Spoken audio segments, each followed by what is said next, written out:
Hola amigos del portal El Villegas, bienvenidos a esta edición de miércoles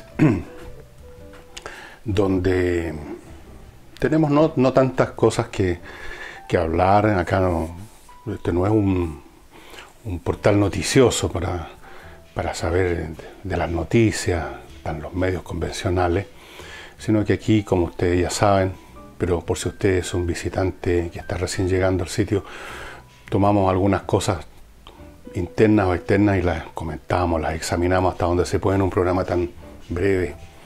Y voy a partir con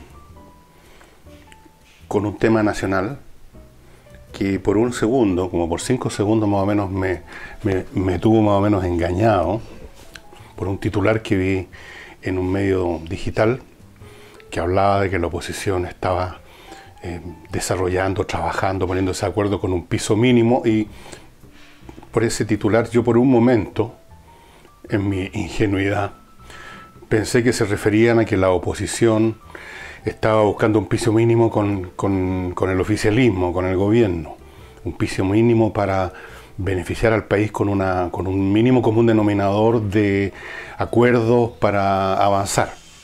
Eso pensé cuando vi el titular. Cuando leí la información me di cuenta que no. Este es un piso mínimo que les compete solo a ellos, a la oposición. Es un acuerdo que firmaron, un pacto si ustedes quieren, para trabajar más sólidamente, más homogéneamente, más alineadamente en conjunto entre sí. No con el gobierno, no con el oficialismo. No es un piso mínimo tampoco con el país, es un piso mínimo de entre ellos para hacer más eficiente no su labor legislativa en el sentido que están legislando, buscando lo mejor para el país, sino que su labor como opositores, para oponerse mejor, con más eficacia al gobierno, para que no ocurra lo que ha pasado en algunas instancias legislativas en que una o dos o tres o cuatro personas se han restado un poco, no mucho tampoco, del resto se han abstenido, incluso han votado quizás favorablemente alguna cosa, se han acercado a dialogar con alguien del gobierno. Hasta ahí ha llegado la extravagancia, llamémoslo así, de algunos congresales, pero eso ha sido motivo, como ustedes recordarán, de reproches fulminantes. Traición, se ha escuchado la palabra, aquí nos están traicionando y se han prorrumpido amenazas. Si ustedes en esta actitud no vamos a apoyarlo para elegir a su gente como presidente de tal o cual mesa o del Congreso entero, del Parlamento, del Senado, de la Cámara de Diputados. Así que esta es una especie de alianza político-militar, un reforzamiento de una alianza para oponerse al gobierno, punto. Y se comprometieron a generar un espacio de debate. Pero otra vez, no se trata de un espacio de debate con el oficialismo y con el gobierno, con el país. Es un espacio de debate entre ellos. Otra vez para ponerse de acuerdo entre ellos. El universo se limita a ellos. Ponerse de acuerdo para otra vez, como digo, llegar como un solo bloque sólido, impenetrable, a votar contra el gobierno, o a no votar nada que ofrezca el gobierno, o negarse a discutir lo que proponga el gobierno, o no ir a las invitaciones del gobierno, actuar como un bloque. Y como confesión de que esto es así, no es meramente una interpretación mía, estimadas amigas y amigos, permítame decirle algunos de los puntos que se trataron ayer en esta firma de este acuerdo. Una vez conformado y firmado este sólido bloque, se juramentan a impedir modificaciones tributarias que reduzcan los fondos del Estado, que para ellos es una cosa sagrada. El Estado, por supuesto, para las izquierdas es su fuente de ingreso, su fuente de pitutos, el botín que reparten entre sus camaradas. No tienen otras fuentes de ingreso en el mundo privado. La gente que pertenece a esas sensibilidades más bien viven al 3 y al 4 con suerte. Para ellos el Estado, además de ser un elemento que los financia, forma parte de su fantasmagoría ideológica. El Estado, en la visión de la izquierda, es la encarnación administrativa del interés común, de esta tribu unitaria que ellos creen todavía que existe, esta tribu primitiva de la época del Paleolítico, que tiene una homogeneidad absoluta, todos se dedican a recolectar frutos, todos se dedican a tratar de darle forma a las piedras para convertirlas en instrumentos, y no hay diferencias, son todos iguales o casi iguales, y entonces el Consejo de los Ancianos es representativo del Estado. El Consejo de los Ancianos en ese momento es representativo de esta comunidad que es como un solo individuo. Ahora, todavía no se han enterado que el Paleolítico más o menos se acabó hace unos 40 o 50 mil años. Entonces para ellos el Estado sigue siendo el Consejo de Ancianos representativo de esta comunidad ilusoria.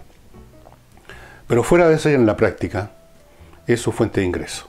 Ahí están las pegas, ahí están los cargos de representación, ahí están las reparticiones públicas, ahí están los pitutos, los departamentos, los ministerios, todos los cargos habidos por haber. Así que esto de reducirle fondos al Estado, para ellos es un pecado mortal.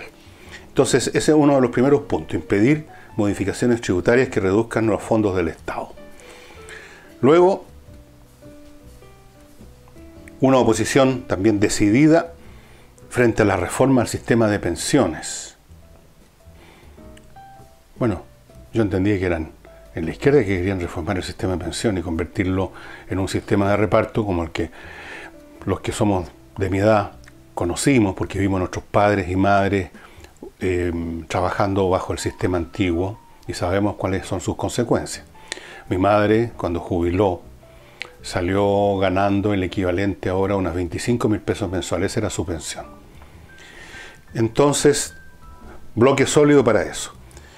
Tampoco van a aceptar, como bloque sólido, un retroceso a la ley de inclusión. No sé exactamente a qué se refieren con eso, la ley de inclusión, pero eso es el tipo de cosas, dicho sea de paso, la palabra inclusión, incluir, es una de las palabras sagradas en el ideario de izquierda, junto con solidaridad, igualdad, bueno, inclusión, todas esas cosas suenan bien, hay palabras que suenan bien. Las contrarias suenan pésimo, exclusión. Que es una cosa que no tiene por qué sonar mal. Cuando uno mete a un delincuente, a un asesino en la cárcel, lo está excluyendo de la vida pública, de la vida civil. Y es un acto correcto. Pero en el mundo de la izquierda, las palabras tienen una realidad más poderosa que la realidad misma. Por eso que creen en la teoría de la posverdad. Después dicen que van a responder sólidamente, otra vez como un bloque que ya hasta firmó un acuerdo poco menos que en notaría, al populismo y demagogia legislativa del gobierno. ¿Cuál es la demagogia legislativa del gobierno? Los proyectos de ley que ha presentado el gobierno y que han sido casi todos rechazados, no se quiere debatir, yo no veo dónde está la demagogia. Por ejemplo, en el caso de la reforma tributaria, al contrario, aunque a mí me parece que es absolutamente razonable, cualquier persona con medio dedo de frente y que tenga un mínimo conocimiento de economía sabe que es necesaria esa reforma, está claro que no tiene nada de demagógico, porque lo demagógico es hacer exactamente lo contrario de lo que está proponiendo el gobierno. Lo demagógico sería decir o hacer como proponía el candidato Guillé, meterle la mano al bolsillo a los ricos. Eso es demagogia. Decir no, hay que facilitar la inversión del capital. Eso no es demagogia, todo lo contrario. Suena pésimo en los oídos de la gente de la izquierda. Y se oponen también, en forma decidida, sólida, al control policial de los menores. El tema, que es uno de los temas que se están discutiendo. Así que esta es una alianza político-militar, podríamos decir, como la de los aliados para cuando estaban luchando contra el Tercer Reich, que buscan la alianza cuando se juntaron en Yalta, Roosevelt, Churchill y Stalin, se juramentaron como alianza a no aceptar otra cosa a los alemanes que la rendición incondicional.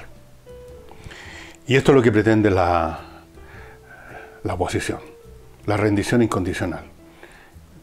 Y si no se rinden, si por ejemplo el ministro de Hacienda no logra presentarles un proyecto de reforma tributaria que les guste a ellos, creo que ya se les está acabando el horario que les dieron 48 horas y ya quedan 24, apúrese señor ministro, pues no pierda tiempo. Si no pasa eso, si el gobierno no firma el acta de rendición, entonces simplemente no hay sal ni agua para ese gobierno. ¿Cuál es el objetivo final de todo esto? En parte ideológico, si podemos darle el carácter de ideológico al desordenado, desorganizado, confuso montón, no sé si llaman las ideas o de sentimientos o de posturas que tienen respecto al mundo en las izquierdas, respecto a cómo tiene que organizarse el Estado, la economía, la vida, las relaciones entre los sexos, todo. Ahí tienen lo que en el lenguaje lógico se llama una congerie, o sea, un montón de cosas que están ahí más o menos coexistiendo en un mismo espacio cercano, pero que no tienen ninguna relación orgánica. Como un montón de piedras que usted tira al suelo. Esa es una congerie. La idea entonces es que este gobierno le vaya mal, además, segunda cosa, que no pueda hacer nada, que se debata como se está debatiendo, en medio de una lucha perpetua por tratar de conseguir algo a la oposición, con una y otra invitación a dialogar, a la cual llegan, como hemos comentado en otros programas, en la actitud del que va a pedir prestar la guitarra.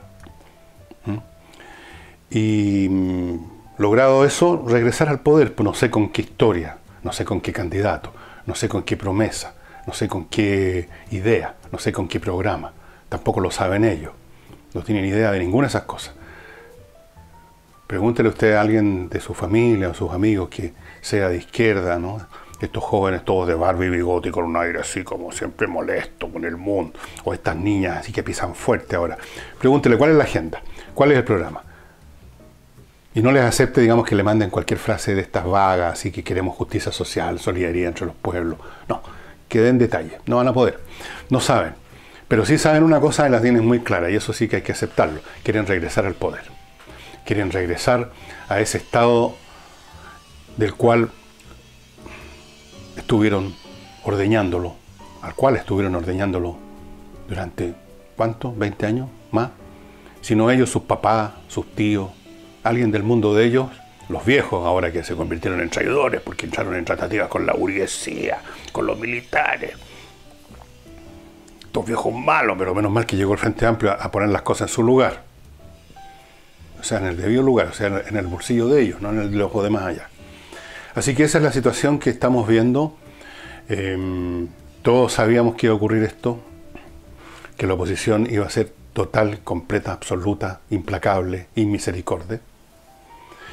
Animada por muchas razones, algunas, ya vuelvo a llamémosla ideológica para simplificar el cuento, otras de resentimiento por haber sido derrotado, por haber perdido sus privilegios.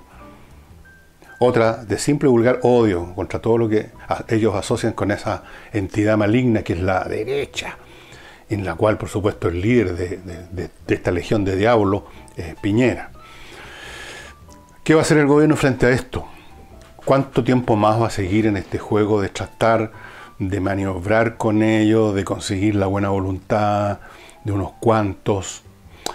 Estrategia que está condenada al fracaso porque la superioridad numérica de la oposición en el Congreso es tan grande que el ganarse la voluntad a regañadientes de 2 o 3 parlamentarios no sirve de nada.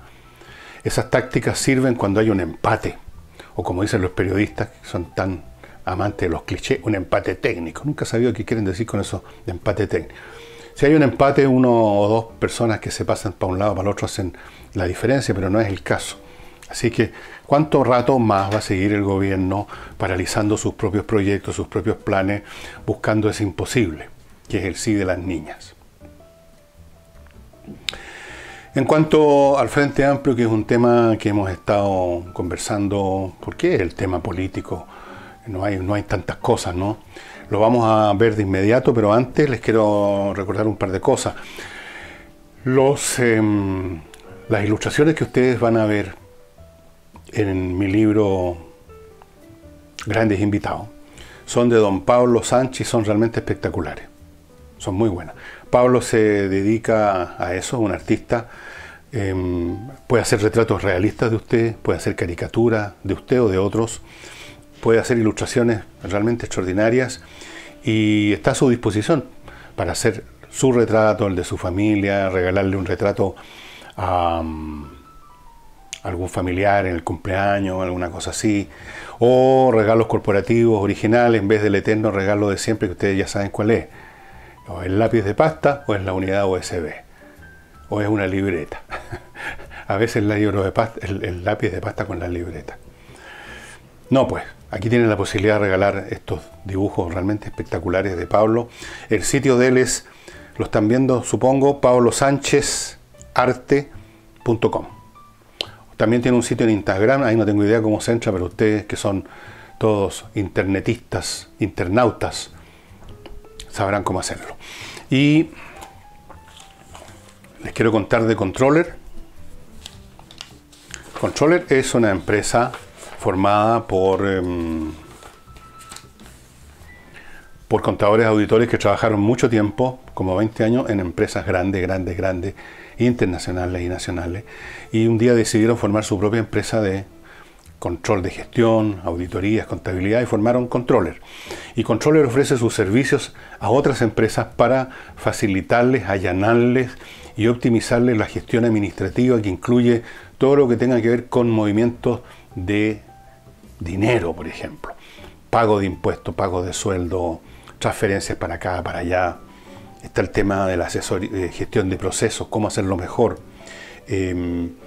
Para estos efectos, esta empresa Controller cuenta no solo con el expertise de estos personajes que han estado 20 años en grandes empresas y que son realmente maestros en este arte.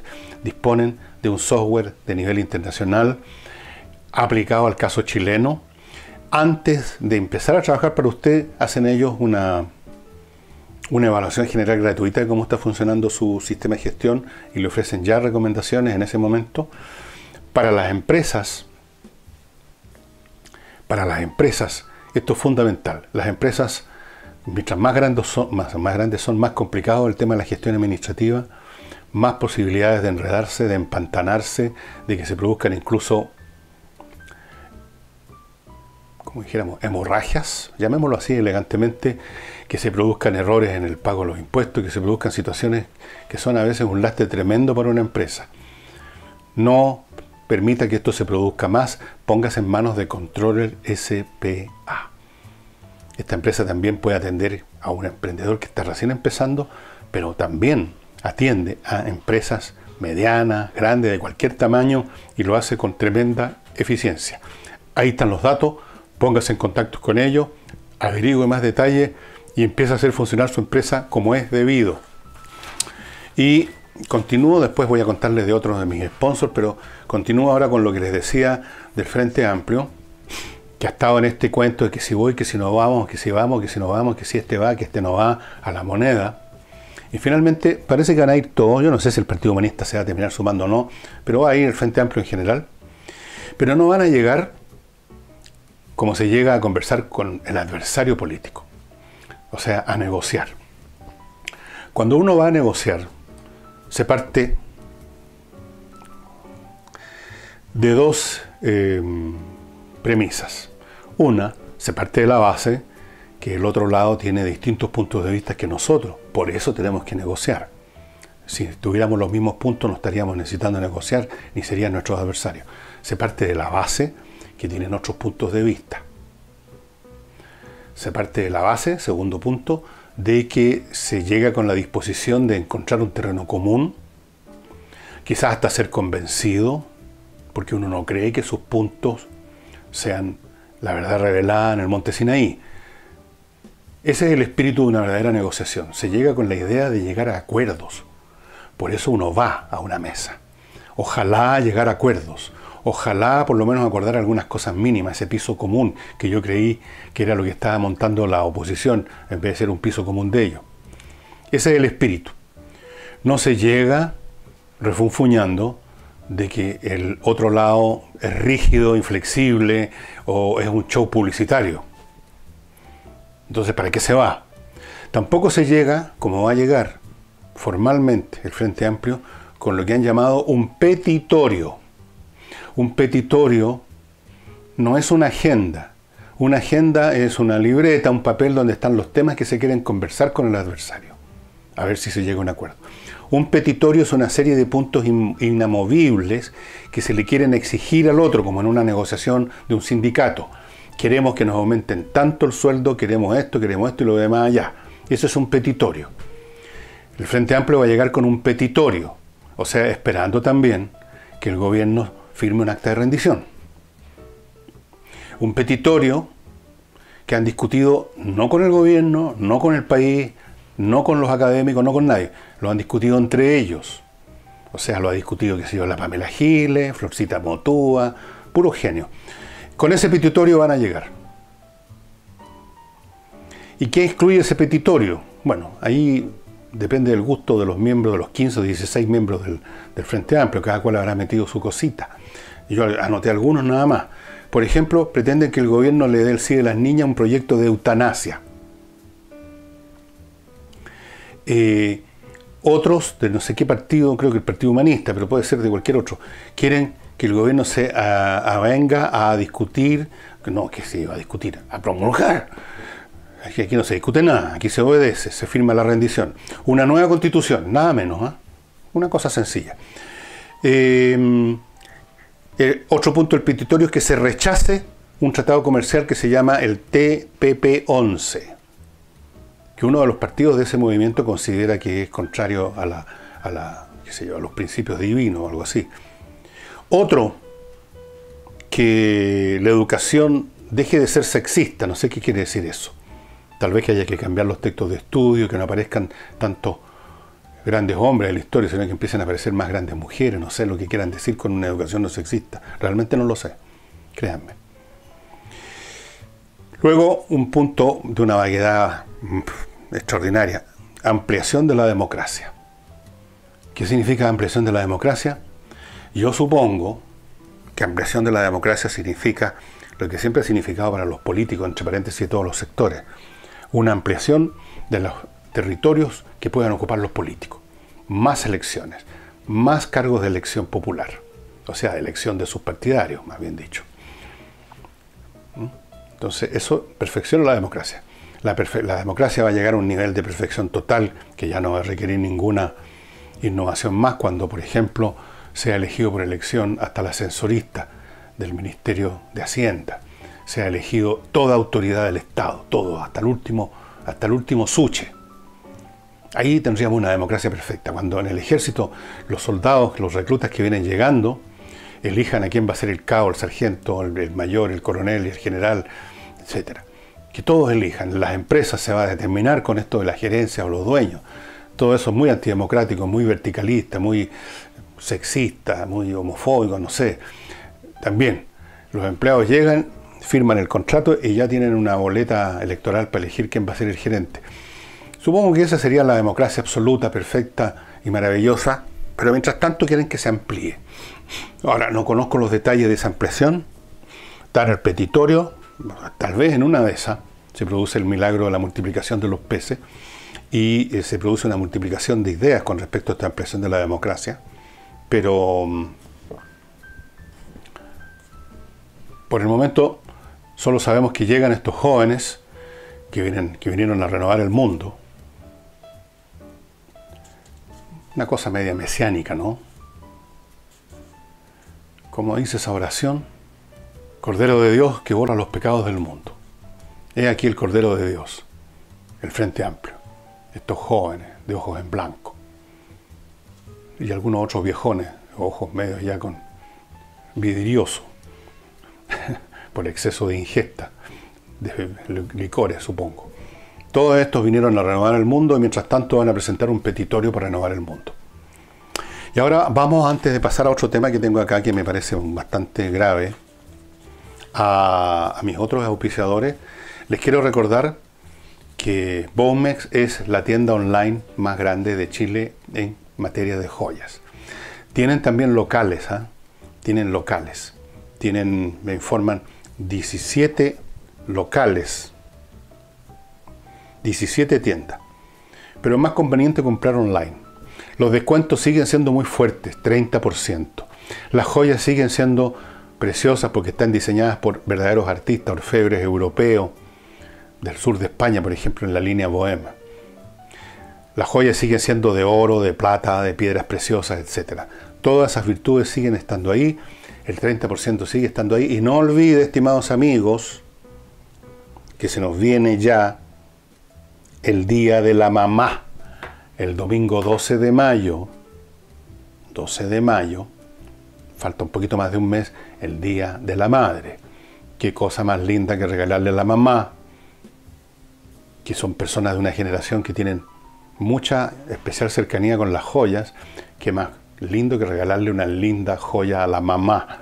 Vaya pensándolo como una opción. Y no olvide, 30% de descuento en bowmex.com. Y échale una mirada a las joyas que tienen ahí, porque son realmente muy bonitas. Y los perfumes. Siempre les muestro este perfume porque todavía no se me ha agotado. Uno se echa solamente unos miligramos en el cuerpo. Delicioso. Cuando se me agote, compraré o pediré que me regalen otro. Si voy a bolsear perfume. Estos perfumes son provenientes de la zona del sur de Francia, la capital mundial del perfume, en la zona de Grasse, y lo traen en forma exclusiva a Chile algunos compatriotas nuestros que trabajan en ese rubro en el sur de Francia, en una empresa que se llama monparfum.cl. Monparfum.cl, les quiero contar que el 30 de este mes, el martes 30 de este mes, desde las 4 hasta las 8 de la noche, van a estar con un local especial en el Hotel Plaza San Francisco, que está aquí en la Alameda, Santiago, a media cuadra del Metro Universidad de Chile. Entrada gratuita para que ustedes puedan probar ahí mismo los distintos perfumes, y si quieren comprarlos, los pueden comprar con red compra, tarjetas de crédito, qué sé yo, con billetes, una de esas si quieren, no sé. Así es que estos perfumes que usted los puede comprar de inmediato aquí en monparfum.cl son perfumes de la Maison Gallimard, de la Maison Caillefé, grandes casas perfumeras de Francia. Las compra online, pero los va a recibir de inmediato porque hay un stock. Pero además, cuando llegue esa fecha, que se la repito, el 30 de abril, usted va a tener la posibilidad de conocer yo no sé si van a estar algunos de estos socios acá en Chile, capaz que sí, y en el Hotel Plaza San Francisco, para que usted haga una especie de vitrineo o olfateo universal de estos maravillosos perfumes. Y bueno, un tema que me parece un poco grave es un proyecto presentado, entiendo, por doña Carmen Herst y Camila Vallejo, para que en los casos de denuncia de violación no se opere más con el concepto básico legal de la presunción de inocencia. Hay que eliminar la presunción de inocencia cuando una señora o señorita denuncia que ha sido violada por fulano de tal. Hasta ahora fulano de tal es investigado, procesado, examinado luego de esta acusación bajo la presunción que es inocente. Camila y Carmen quieren que eso se elimine. Esto equivale, aunque no se diga, a sustituir la presunción de inocencia por la presunción de culpabilidad. Es decir, si a usted, gerente de una empresa, que acaba de despedir a una persona por incompetencia, por ejemplo, o porque la pillaron haciendo uso una y otra vez de licencias médicas falsas, y usted la despide y lo acusan con lágrimas en los ojos de que usted es un violador, usted está sonado. Ni siquiera, bueno, ya está sonado hoy en día una persona que recibe esas acusaciones. Inmediatamente el público, las redes y todo lo consideran culpable y se acaba su vida. Lo echan, pierde su pega, lo convierten en un leproso. Ahora, si además legalmente usted ya ni siquiera tiene la presunción de inocencia, sino que más bien implícitamente, aunque no se diga, se le presume culpable, porque usted o es inocente o culpable, no caben cosas intermedias en esto. Ante la ley hay inocencia o hay culpabilidad. No hay inocencia media o culpabilidad media. Inocencia o culpabilidad. Una vez que usted es considerado culpable, pueden entrar los grados de culpabilidad. De acuerdo al crimen que supuestamente usted cometió. Por ejemplo, en el caso de un homicidio, usted puede ser un homicidio culposo, a sangre fría, consciente, deliberado, o puede ser accidental, pero en todo caso es homicidio, o sea, usted es culpable de todas maneras. Así es que, ahora en el caso de una violación, de una presunta violación, bueno, ahí no hay muchos grados que digamos, pues, o violó o no violó nomás. No hay violaciones menos culposas que otras, todas son culposas, por supuesto. Así es que otra ley que tiene un cierto tufo, o sea, no un cierto, tiene un definitivo tufo a este absolutismo ideológico, valórico, y ahora que quiere convertirse también en un absolutismo jurídico, al estilo de la ley islámica, algo así como la Sharia. Vamos acercándonos a eso, si estos proyectos, estas ideas prosperan. Yo lo considero, bueno, una manifestación no es nada incomprensible, ¿no? Lo hemos examinado acá y espero hacerlo algún sábado otra vez o con más detalle y poniéndole ejemplo más detallado de qué ocurre en una sociedad, en una civilización completa cuando se producen cosas que es cíclico, una oleada ideológica o llamémosla si ustedes quieren discurso políticamente correcto, que puede ser religiosa o política. Normalmente la historia de la humanidad ha sido religiosa, pero también valen las políticas. A partir del siglo XIX, por lo menos, hemos visto varios movimientos masivos que han abarcado secciones enteras de la humanidad en Europa en el siglo XIX. Después de las guerras napoleónicas fue el nacionalismo, que fue el origen de muchísimos sinsabores para la humanidad, incluyendo guerra. El nacionalismo, el socialismo. Ahora, en el mundo islámico tenemos estos movimientos fundamentalistas islámicos. El socialismo fue también uno de estos movimientos.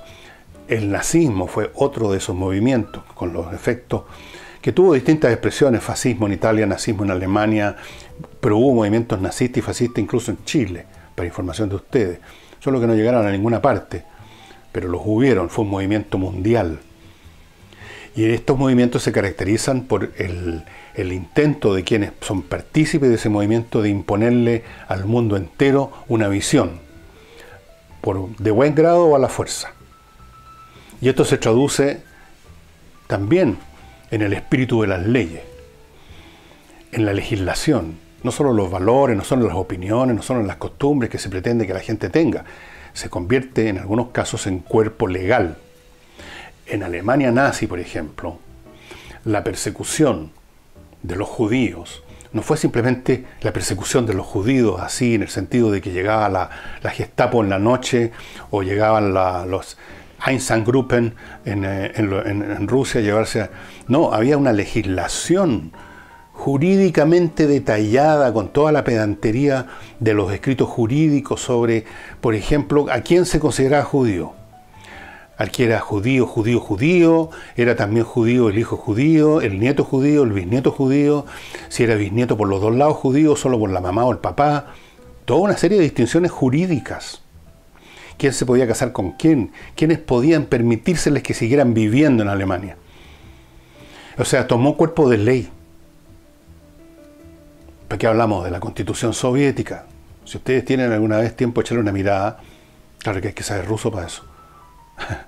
Ahí está encarnado el movimiento, que en alguna vez fue solamente un movimiento, los bolcheviques. Así que no tiene nada raro, pero igual cuando uno lo sufre, cuando uno lo experimenta, es complicado. Y finalmente quiero contarles, a propósito del tema que yo toqué ayer y que he tocado otras veces, de este peso inicuo, no inocuo, inicuo, que son las contribuciones que pesan particularmente en la gente más vulnerable, ya que les gusta tanto la palabra, de Chile, que son los viejos de clase media. Porque los viejos de clase baja no pagan contribuciones y los viejos de clase alta les importa un cuesco pagar contribuciones. Los viejos de clase media, gente que fue profesionales en alguna cosa, empleados, se pensionaron, viven al 3 y al 4 en la casa que compraron cuando todavía tenían posibilidades de comprar casa o que heredaron de sus padres. Es muy frecuente eso acá en Ñuñoa. Si ustedes consultan a la gente que vive en estos barrios que todavía quedan casas donde no los han demolido para hacer edificios y examinan, van a ver unos viejos que son pensionados y que viven en una casa que construyeron o que compraron sus padres. Bueno, una de estas personas me mandó un mail y me contó sus detalles. Me dijo que es un hombre mayor que yo, o sea, tiene más de 70 años, es pensionado, es dependiente del oxígeno. Yo conozco eso porque tuve un pariente de mi familia, vivió sus últimos años dependiente del oxígeno. Y sé lo caro que es estar comprando, hay que estar comprando el balón.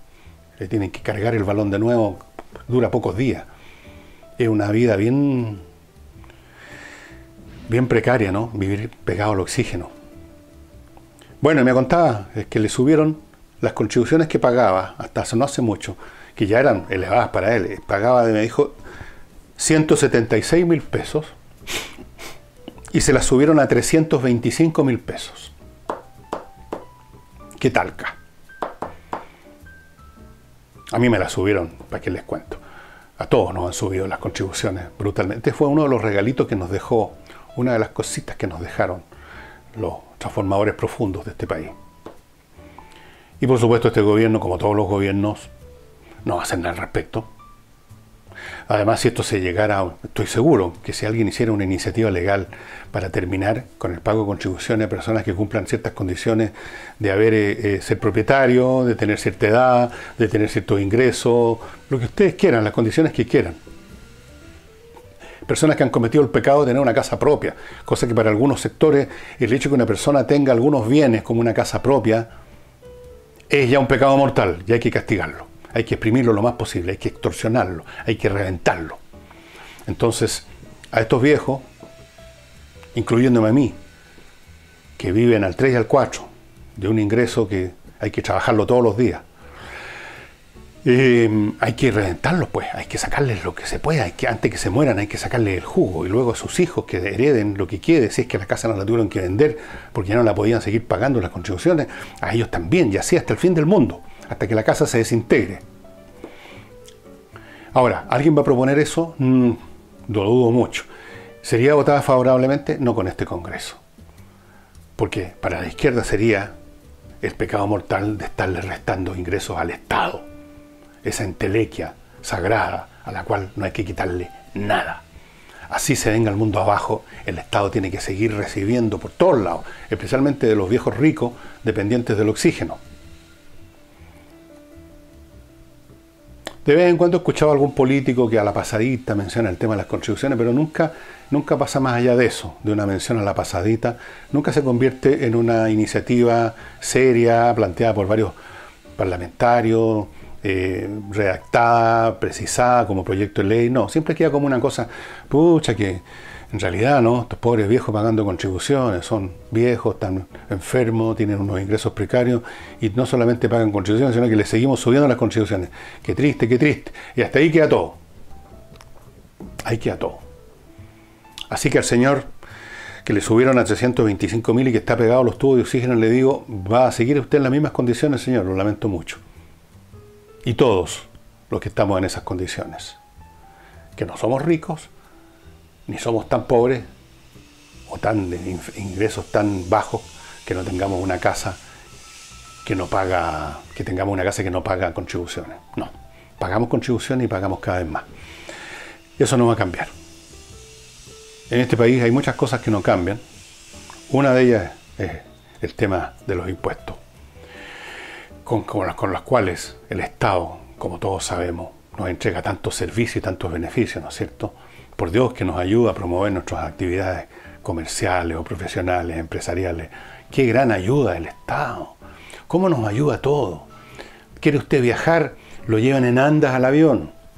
No le cobran como 100 lucas por un pasaporte que es una libretita con 3 o 4 paginitas. No, ¿cómo se le ocurre? No le piden impuestos hasta para moverse, hasta para salir a la calle. ¿Cómo se le ocurre? El Estado solo nos da puros beneficios. Así que hay que seguir pagando feliz, el señor del oxígeno, siga pagando feliz su contribución para mantener a este Estado maravilloso que nos llena de beneficios y en nuestra gratitud yo estoy contento de desangrarme para pagar las contribuciones y usted también, pues señor, no nos quejemos. Y eso sería todo por hoy, salvo agradecer a las personas que ayer se suscribieron, como 4 o 5 personas más en Patreon. Muy pronto, estimados amigos, estamos ya preparándonos para eso. A las personas que están en Patreon les vamos a dar un producto exclusivo. como reconocimiento de su apoyo. Les vamos a dar unos cursos, llamémoslos como quieran. Yo no soy profesor, no quiero tener problemas con los profesores que yo las estoy dando profesor. No, voy a hacer unas exposiciones, llamémoslas así, de 4 o 5 capítulos sobre distintos temas. Por ejemplo, Roma, que es un tema muy interesante. Estoy pensando en ofrecerlo en 4 capítulos, por lo menos para que ustedes, para los que no conozcan mucho de eso, se den una idea de lo que es el asunto, y si están interesados puedan seguir estudiando por su cuenta. Eso va a ser para los suscritos en Patreon. Ustedes comprenderán que es natural que personas que me están apoyando financieramente en Patreon, yo les quiera dar algo más. Por lo demás, no cuesta mucho ser miembro de Patreon. Usted puede ser un miembro de Patreon a partir de $1 mensual. Y eso se los vamos a avisar en su momento cuando esté el asunto listo. Me va a tomar unas semanas preparar la máquina, digamos así, la expositiva, porque quiero entregarles un buen producto, quiero entregarles un curso que valga la pena. No lo llamemos curso, entregarles un entertainment sobre Roma que valga la pena. Y tenemos que prepararlo en la página, hacer un diseño, un montón de cosas, pero se va a hacer. Así es que quiero retribuirle a las personas que me están apoyando en Patreon, y a personas que me están apoyando de otra manera, de otra manera directa, también voy a ver manera de retribuirles. Lo único que quiero es retribuirles no solo con estos videos y con mis textos y con mis audios que están en el portal, sino que con todo lo que yo pueda. Y si sé algo de historia romana o de cualquier otra cosa, las quiero compartir con ustedes. Muchas gracias, nos vemos mañana.